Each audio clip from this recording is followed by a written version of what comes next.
Hola, buenas tardes. Bienvenido a la sesión científica del IBS Granada del mes de abril. Y como sabéis, hoy vamos a hablar sobre la quinta edición del Código Europeo contra el Cáncer.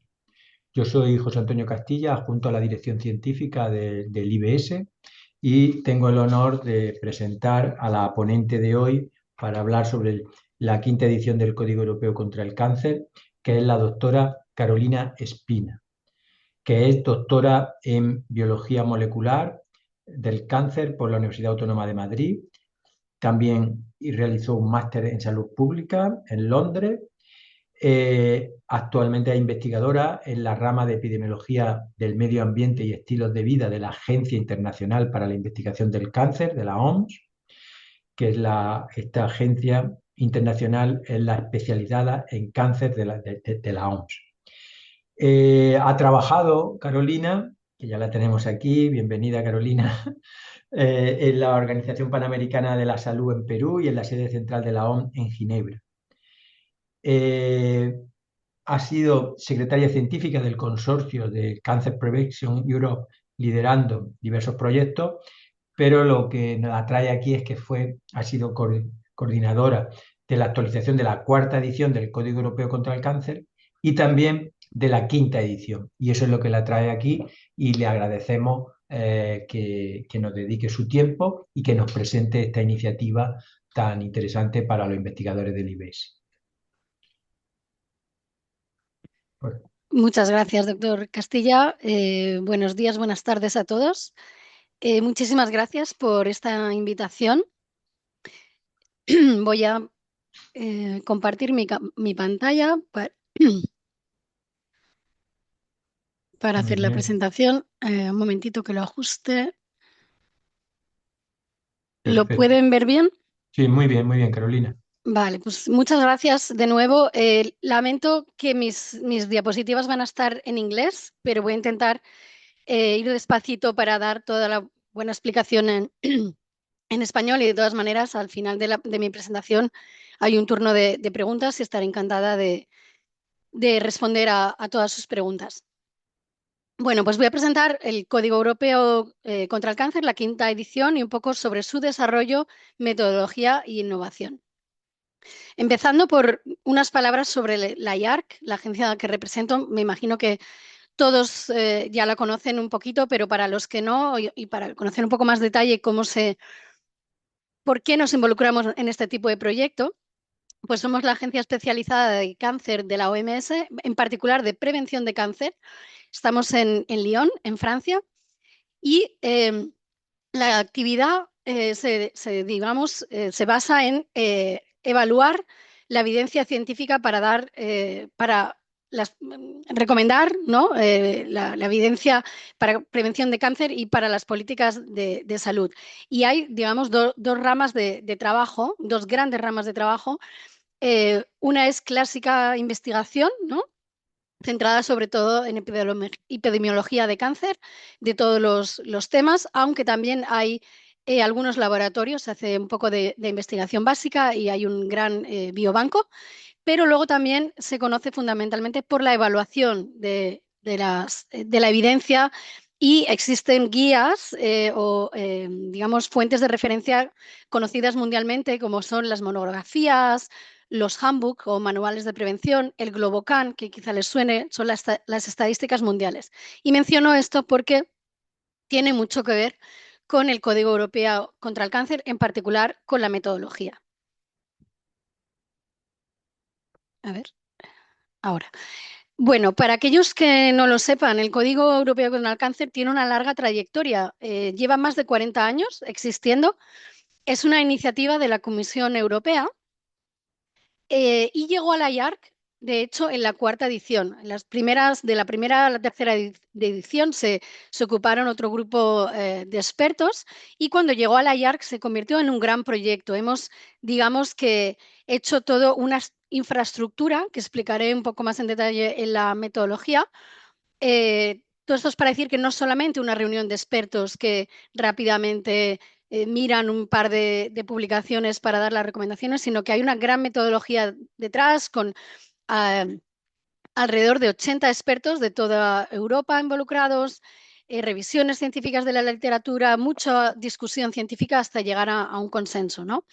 Entonces, las previas ediciones, como ven, se pasó de 10 recomendaciones, 11, 12.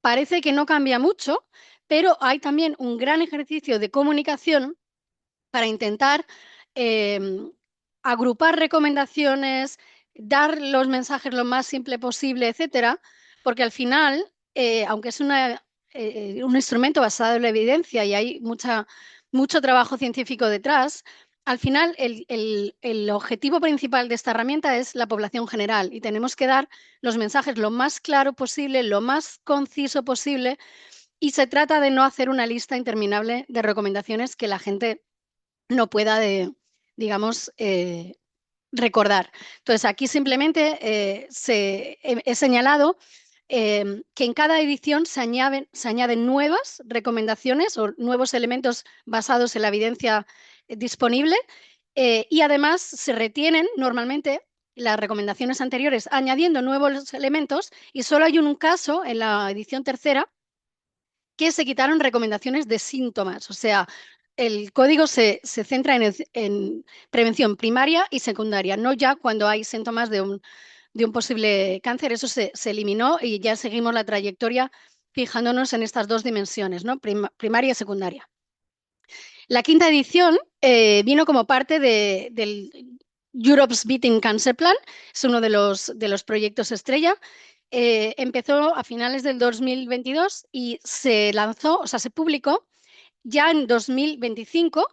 La versión en inglés la publicamos en la conferencia de ESMO, y en febrero la comisión ya ya publicó todos los 23, o sea, el código traducido en los 23 idiomas de la Unión Europea en un evento online.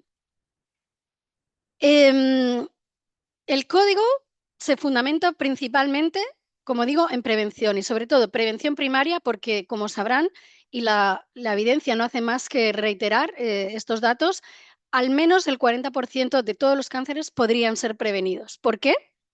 Porque se deben a factores de riesgo que se pueden modificar o incluso eliminar en algunos casos. Entonces, aquí he puesto la pirámide de prevención porque el código, la mayoría de las recomendaciones se centran en prevención primaria, con la importancia que esto tiene, que prevención primaria llega, o sea, antes de que tengamos una enfermedad, ¿no? Además digamos, evita inequidades porque llega a toda la población, no estamos hablando de subpoblaciones, y además la particularidad de prevención de cáncer es que sabemos que algunos factores de riesgo, de hecho, los más importantes, son comunes a otras enfermedades crónicas. Entonces, con esto estamos teniendo un doble beneficio, ¿no? Estamos atacando también, previniendo otras enfermedades. Pero también el código se centra en prevención secundaria, en particular en cribado de cáncer, que además, como sabrán, algunos de los tipos de cánceres ya se considera prevención primaria en algunos tipos de cáncer de colon, y con las nuevas técnicas de cáncer cérvico-uterino, con la prueba de detección de BPH, pues también estaríamos ya atacando la exposición y no solamente el cáncer cuando se empieza a desarrollar. Y luego en la pirámide de prevención, obviamente está prevención terciaria, pero esto no lo tocamos en el código. Esta imagen simplemente es un estudio un poco antiguo de unos compañeros de aquí de la IARC, pero no ha hecho más que replicarse, digamos, este dato. Este en particular se fijó en las exposiciones y en la población de Francia y hizo un ranking, ¿no?, de la proporción atribuible de diferentes factores de riesgos de cáncer con respecto al tanto por ciento de la población. Y lo que sabemos es ya lo que he dicho, ¿no? Alrededor del 40% podrían ser prevenibles, y muy importante es que la mitad de ese 40% es debido al tabaco. O sea, si eliminásemos tabaco, podríamos bajar esta cifra una barbaridad.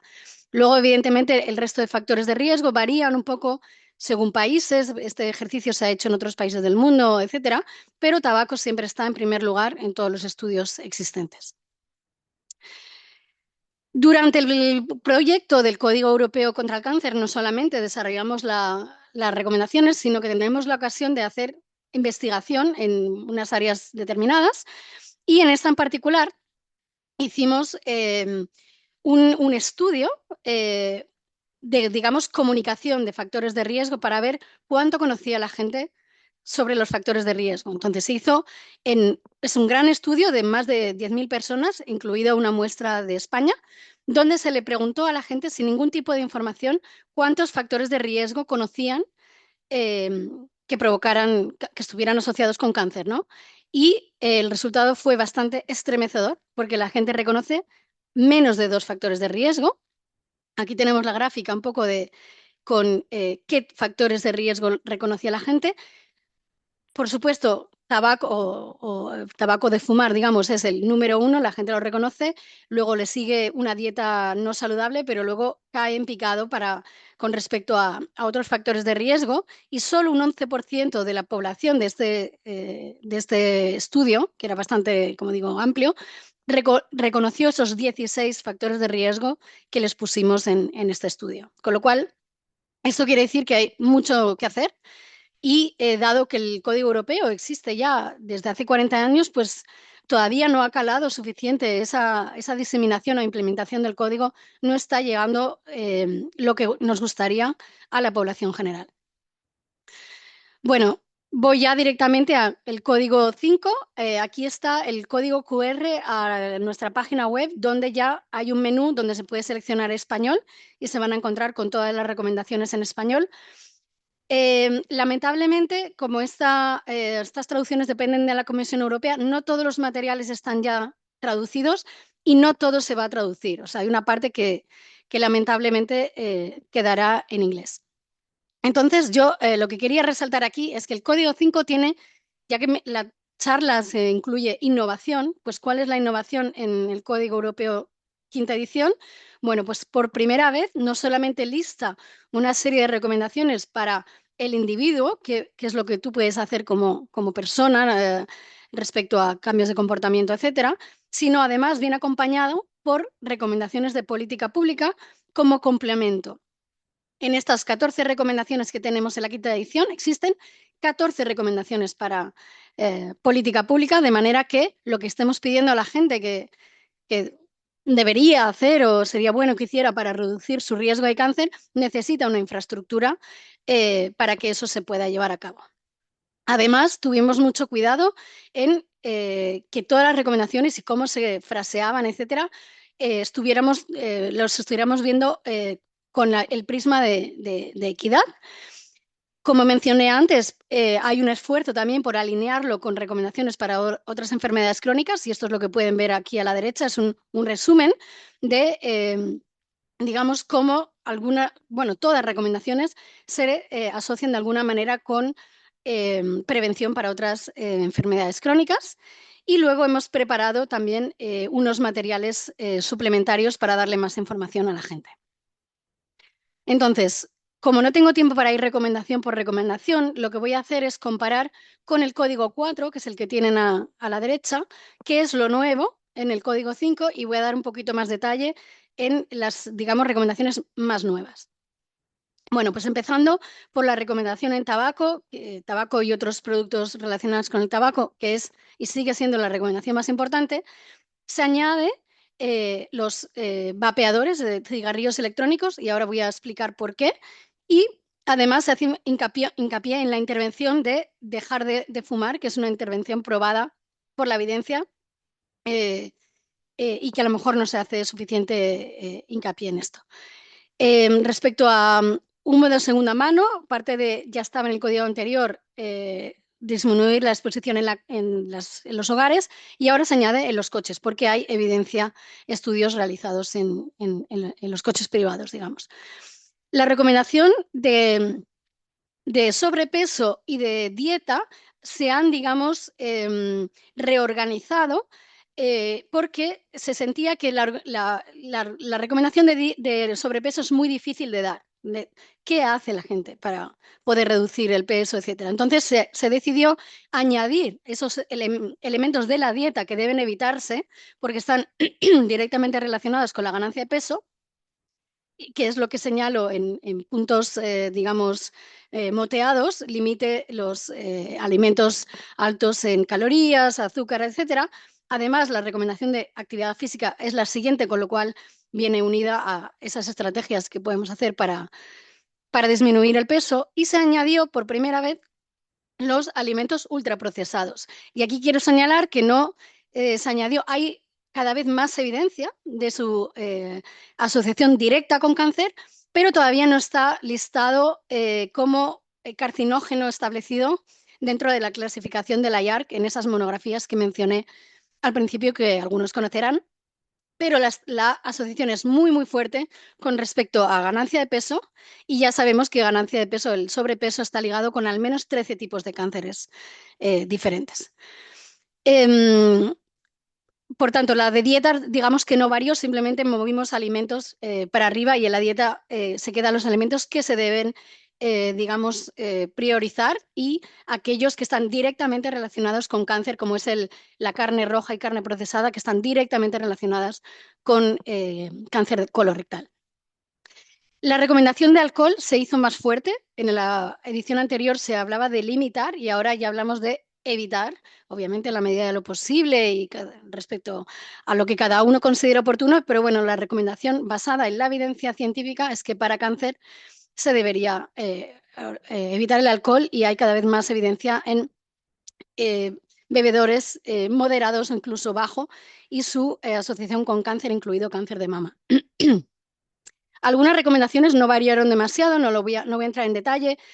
Por ejemplo, el de lactancia, se modificó un poco la comunicación, como se decía en los mensajes, lo mismo para exposición a ultravioleta, exposiciones en el ámbito del trabajo, el radón, etcétera.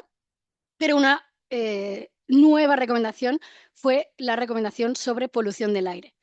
No es que polución del aire no fuera un carcinógeno en el código 4, ya lo era, ya estaba clasificado por las monografías de la IARC.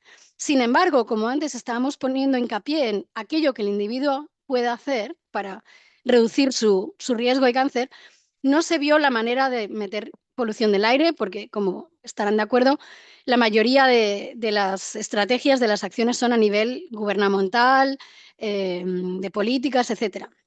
Sin embargo, en esta edición, ya que además teníamos las recomendaciones de política pública, se hizo un esfuerzo por realmente buscar, y basado en la evidencia, o sea, hay estudios respecto a estos 3 puntos, qué podía hacer el individuo como tal para reducir su exposición a la polución del aire, o a la contribución al riesgo de cáncer por la polución del aire. Y algunos, los puntos que pueden leer digamos, en los subdivisiones de las recomendaciones, no solamente evitar algunas vías, ¿no?, digamos, contaminadas, donde uno puede estar respirando directamente altas concentraciones de polución del aire, sino además también lo que uno puede hacer para evitar contribuir a esta polución general.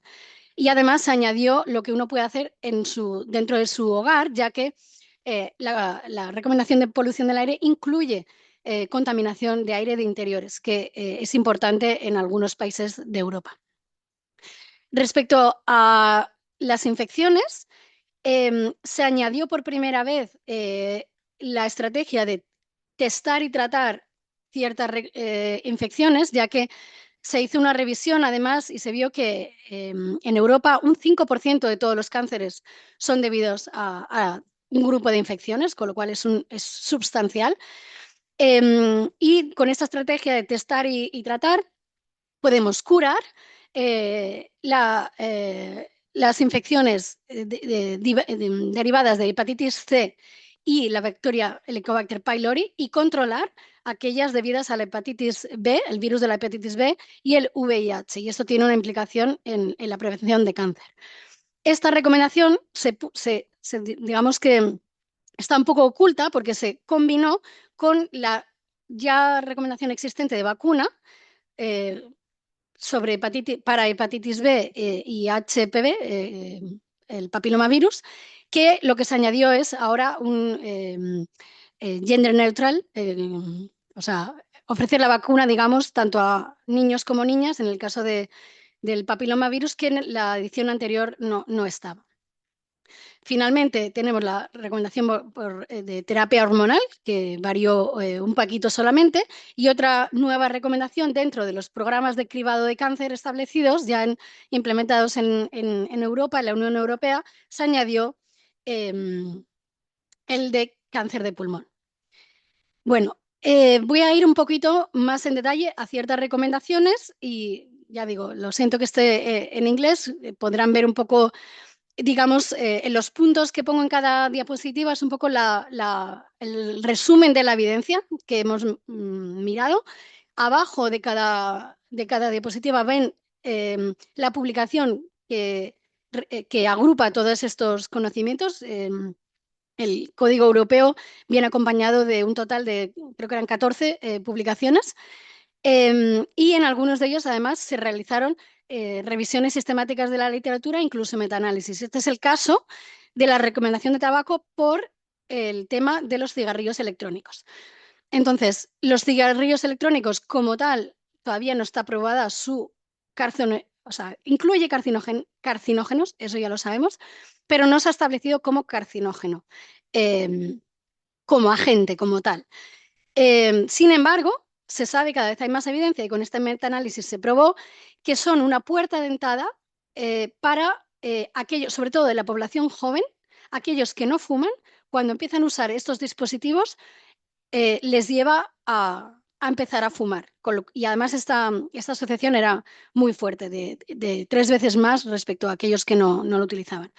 Aún así, el tabaco sigue siendo importante, el tabaco clásico tradicional, y en países como España, por ejemplo, y se está viendo que, o sea, a día de hoy afecta sobre todo a los hombres, pero en el futuro los casos que se proyectan son mayor incidencia en mujeres y además de estratos sociales más bajos. En la página web que les he comentado al principio, tiene una opción aquí a la derecha de cada recomendación. La traducción al español está un poco extraña, ya se lo comento, no pone política, no sé muy bien por qué, lo han traducido así, pero se despliega entonces la política, que lamentablemente no está traducida al español, y esto es todo el trabajo que hicimos en políticas, que fue un gran trabajo de recopilar todas aquellas políticas internacionales de la OMS y de otros organismos, pero también de la Unión Europea, directivas, etcétera, que los países tienen, muchas de ellas, mandato legal para implementar, y se hizo una especie de, pues eso, resumen de resaltar cuál es lo más prioritario para implementar de manera que las recomendaciones del Código Europeo se puedan llevar a cabo. Voy ahora con polución del aire, ya digamos que comenté un poquito anteriormente. Polución del aire, bueno, como digo, se sabe que es un carcinógeno establecido desde 2013, y además la polución del aire interior también incluye humo de contaminación secundaria de tabaco, de fumadores, pero no solamente, también incluye el calentamiento y el cocinar con ¿cómo se llama? Combustibles fósiles, como el carbón, por ejemplo. Y además, una cuestión importante es que la mayoría de los europeos, de los países de la Unión Europea, vivimos en áreas que superan los límites establecidos por las guías de la OMS de calidad del aire exterior. Ya expliqué un poquito antes por qué dábamos este tipo de recomendación, porque creemos que aún así el individuo puede hacer algo, aunque obviamente el mayor peso para protegernos respecto a la población del aire recae en nuestros políticos y tomadores de decisiones. Pero además también los ciudadanos, y también hay literatura al respecto, pueden demandar políticas para su propio, bueno, para su disminución de riesgo y vivir en ambientes saludables, ¿no? Y esto eh, se han visto estudios, en particular de polución del aire, y el Código Europeo es una manera también de traer esta información a todos, y que se sepa, y que se sepa, digamos, cuáles son los factores de riesgo más importantes a evitar o reducir, y no otros que a lo mejor circulan en redes sociales y hay un poco de ruido y la evidencia no está detrás. Simplemente lo mismo, la política publica el compendio de políticas públicas sobre polución del aire. No voy a entrar en detalle ya que está todos los puntos en inglés. Lo mismo para infecciones, como dije antes, llegan a ser hasta un 5% de los cánceres de la Unión Europea se deben a estas 5 infecciones por hepatitis B y C, la bacteria Helicobacter pylori y también el VIH como agente, digamos, em, que está asociado con ciertos tipos de cáncer, aunque no sea la infección en sí la que, digamos, la causal, digamos así. De nuevo, en esta gran recomendación, la vacuna no hace falta explicar, tenemos evidencia de sobra también sobre su seguridad, efectividad, etcétera, y era este test y tratamiento lo que se pide que se implemente, digamos, a nivel poblacional. De momento no existe muchos, sí que existe, digamos, está accesible a demanda. Además, son test que son, digamos, económicamente accesibles, no son caros, etcétera. Hace unos años, el tratamiento para hepatitis C era muy caro, pero bajó bastante de precio y lo que se intenta, digamos, informar con esta recomendación es que esto debería estar accesible y ya hay algunas iniciativas piloto en algunos países de Europa. Y lo mismo, clicando en esa pestañita de política aparece toda la política detallada. Finalmente, el otro ejemplo que quiero poner es sobre los programas de cribado.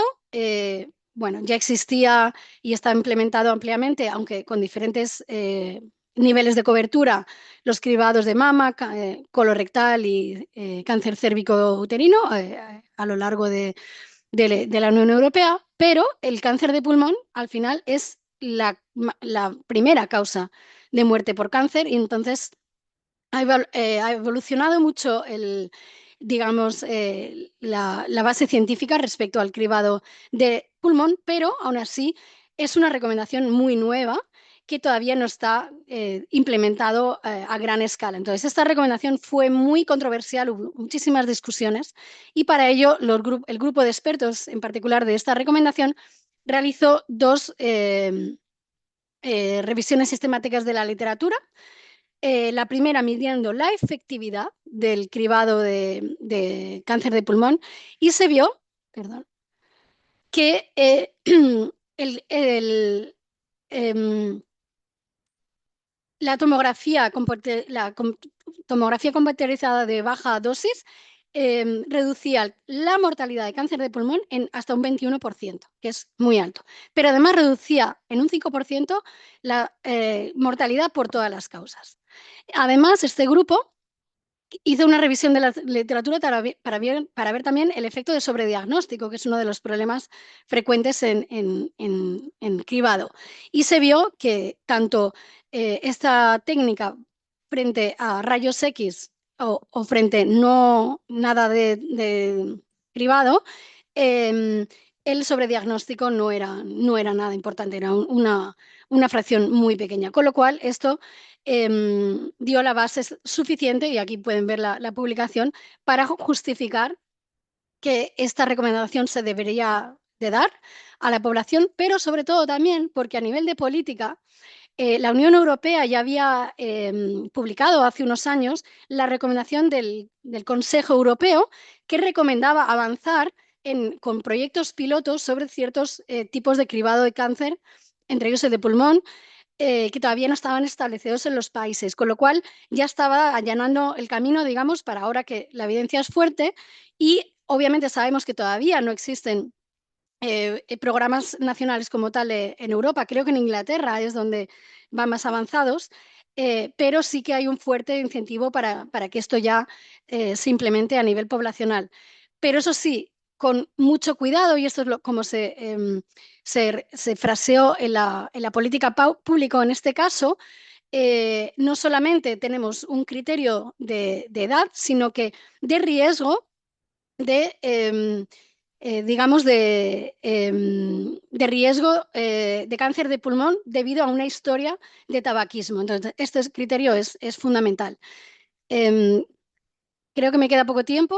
Me Sí, estoy... Carolina, 3 minutillos. Vaya, me he alargado demasiado. Bueno, voy a intentar ir lo más rápido posible en la metodología. Em, lo que quería decir es que este es un gran proyecto donde hay muchísimos expertos detrás. Aquí a la derecha pueden ver un poco la distribución de los grupos de trabajo, estilos de vida, medio ambiente y ocupacional, infecciones, intervenciones médicas, pero también comunicación y alfabetización. Eh, tenemos también la metodología publicada, aquí tienen la referencia, porque cada grupo de expertos tiene que ir pasando secuencialmente por estos criterios. Y voy a ir un poco más en el detalle. El primero es el más importante, la evidencia tiene que ser lo suficientemente fuerte para decir que algo causa cáncer y que lo podemos prevenir. Tanto el factor de riesgo como la intervención tiene que estar probada su efectividad. Para ello nos apoyamos en compendios de la literatura, como son las monografías, las guías de la Unión Europea sobre cribado y otros informes, pero además las revisiones de la literatura que hacemos durante el proyecto. Además, aquí se hizo un esfuerzo para intentar alinear los mensajes de cómo afectaba a otras, cómo afectaría a otras enfermedades crónicas. Una vez que este criterio es suficientemente fuerte, se pasa al siguiente, que es miremos si esto afecta, esta recomendación que queremos dar, a la gran parte de la población general de la Unión Europea, porque no estamos fijándonos en grupos de alto riesgo, estamos hablando de la población sana y mirando la Unión Europea como un gran conjunto, no este país o este otro país. Para ello, además, contamos con que la recomendación tiene que ser aceptable por la población y, que tenga una acción, ¿no? Entonces, para eso hicimos también un estudio que voy a pasar muy rápido, viendo los resultados de la edición anterior. Hicimos un estudio cualitativo, una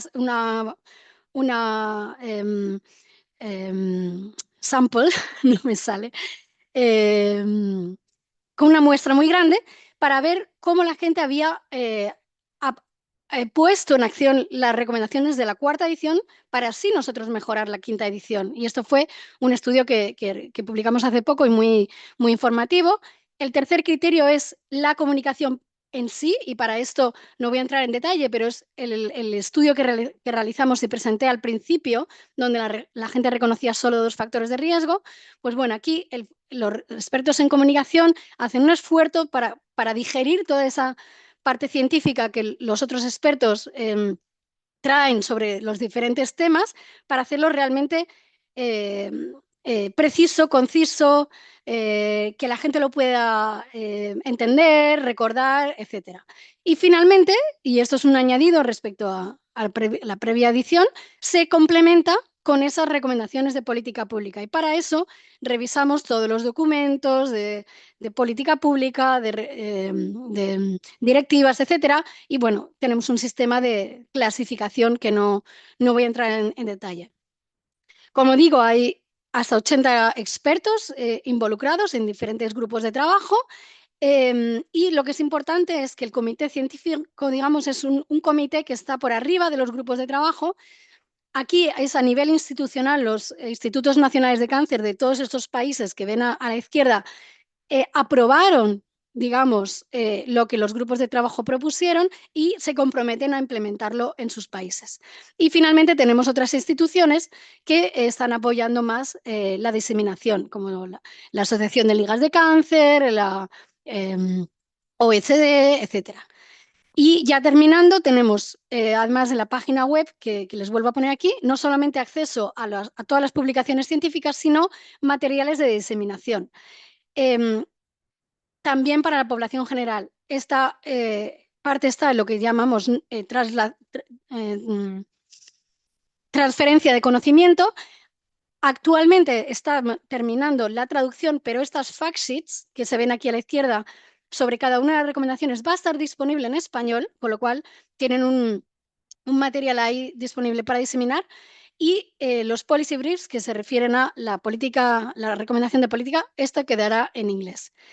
Esto es simplemente un ejemplo y también cómo incluimos los cobeneficios para otras enfermedades crónicas. Y mi última diapositiva, creo que es ya esta, cómo monitoreamos el impacto del código, porque lamentablemente no ha habido, digamos, una manera sistemática de monitorear el impacto del código a través de los años.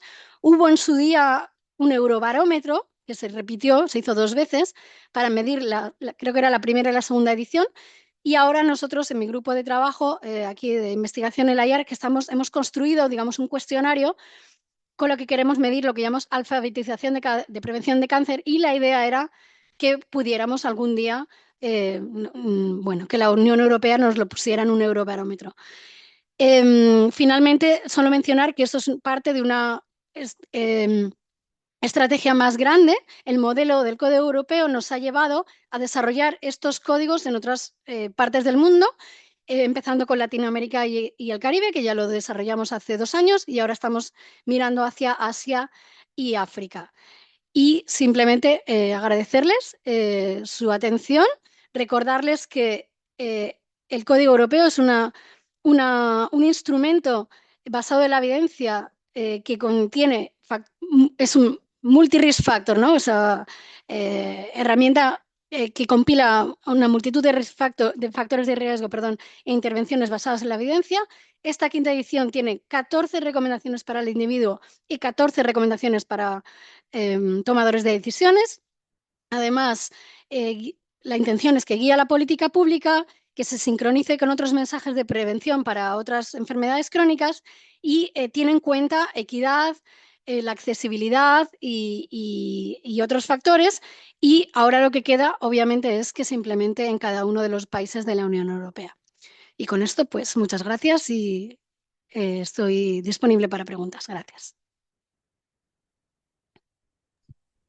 Muchísimas gracias, Carolina, por la charla y sobre todo por el trabajo que os estáis dando para sacar y sobre todo difundir esta, este código.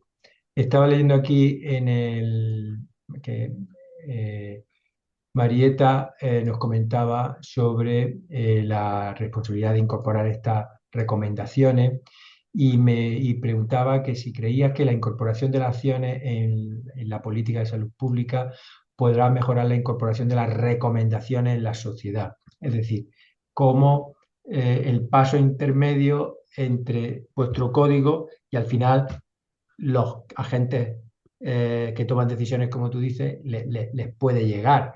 Es decir, ¿cómo veis ese trabajo? ¿Quién lo debe de hacer? ¿Vosotros, la difusión? ¿Somos los investigadores? ¿Tendremos que jugar ahí un papel clave? ¿Los institutos? ¿Cómo hacemos que ese Mm. policymaker tomen conciencia de esto? Sí. Bueno, primero quería decir que la IAR como tal, nosotros somos un instituto de investigación, aunque somos parte de la OMS, pero no tenemos esa mandato de diseminación ni la capacidad. Entonces, nosotros, esto es un proyecto de la Comisión Europea, realizamos el código, nosotros se lo entregamos a la Comisión Europea. Entonces, en ese sentido, es la Comisión Europea el que hace llegar a los países dentro de la Unión Europea este, digamos, producto, ¿no? ¿Qué pasa? Que ya en la edición cuarta nos dimos cuenta que la diseminación por parte de la Comisión propia era bastante limitada, lamentablemente. Entonces, nosotros apoyamos iniciativas y, por supuesto, estamos muy en contacto y trabajamos conjunto con, por ejemplo, la Asociación de Ligas de Cáncer de Europa, que agrupa, es una institución que está en Bruselas y que agrupa a todas las asociaciones de pacientes y de ligas de cáncer de prevención de todos los países. Eh, o casi todos. La Asociación Española contra el Cáncer es miembro, por ejemplo. Entonces, a través de ellos, digamos que es nuestro interlocutor principal, aunque luego nos llaman de los países, obviamente, y ellos diseminan a sus partners, ¿no? Obviamente, con este esfuerzo en política pública, lo que se espera es que los ministerios de salud en sí tomen esta información y la implementen, ¿no? Por supuesto, nosotros tenemos el respaldo en ese sentido de la OMS, que forma parte también de nuestro comité, digamos, científico que he mencionado. Entonces, bueno, creo que es una digamos, una dimensión muy importante que faltaba, ya que dando las recomendaciones solamente al individuo se está poniendo un poco el foco en lo que tú puedes hacer como individuo y eso sabemos todos que no es así. No es Sí. la responsabilidad individual la que tiene el mayor peso aquí en prevención de cáncer.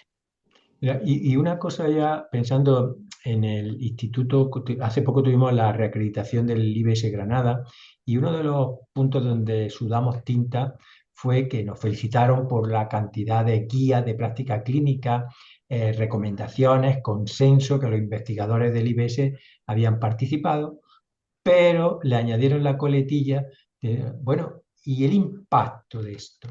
Y la evaluación del impacto de este trabajo ingente que habéis hecho. Y yo viendo, me parece que en un punto 3 o 4 venía algo de cómo iba a evaluar el impacto de esto. Nuevo, profundiza un poco a ver si nos Mm, vemos la luz y la próxima sí. vez que tengamos la reacreditación sabemos cómo responder bien a medir ese impacto de la guía o de las recomendaciones de consenso Mm. como la vuestra. Pues esto lamentablemente es bastante difícil de hacer.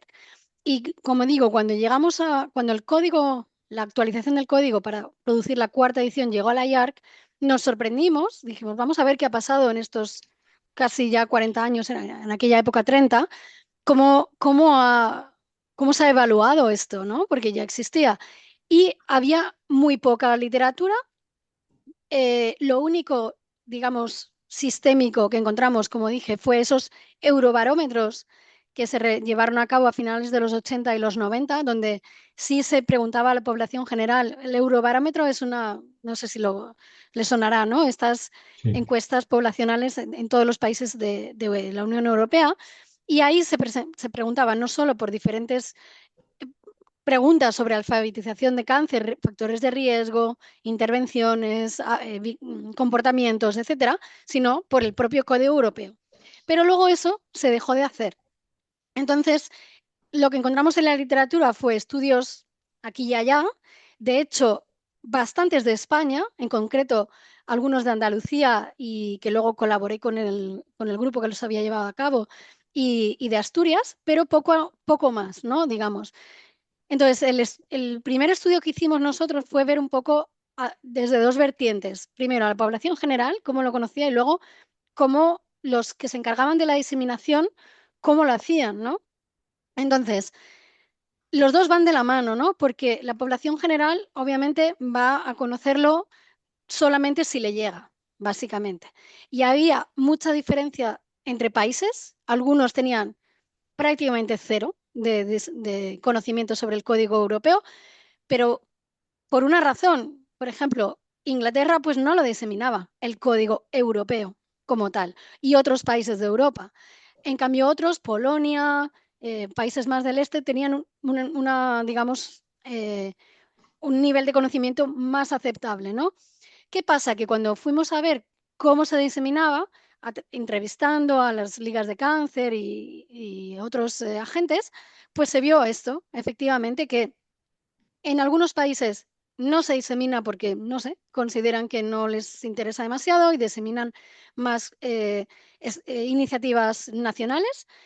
En otros países se disemina las recomendaciones, pero no con el título de Código Europeo y no necesariamente todas. Y en otros sí, con digamos, el paquete completo, ¿no? Entonces, claro, para mirar el impacto es muy difícil porque no se está eh, diseminando de la misma manera Claro. o incluso bajo el nombre de Código Europeo en todos los sitios. Entonces, bueno, con esto último que presenté en la última diapositiva, estamos intentando recuperar ese cuestionario que había parecido al que se hizo en su día en el Eurobarómetro para llegar a ver cuánto se conoce a nivel de la población general. Por otro lado, también en su día miramos cómo estaba a nivel de los planes de cáncer, incluso las estrategias de prevención de enfermedades crónicas, y vimos que en algunos países de Europa sí se utilizaba el código europeo como, al menos como estructura, ¿no? De estos documentos o estrategias. Y recientemente otro grupo, concretamente lo publicó un grupo de Eslovenia en una acción europea, han revisado esto con un grupo de España, ahora me estoy acordando. Han revisado esto recientemente y sí que han visto que ahora los planes de cáncer, etcétera, la gran mayoría, era casi un 80%, pone de referencia al Código Europeo y estructura sus planes con respecto al eje del Código Europeo. O sea que en ese sentido, buenas noticias, pero para recabar la información no es nada fácil.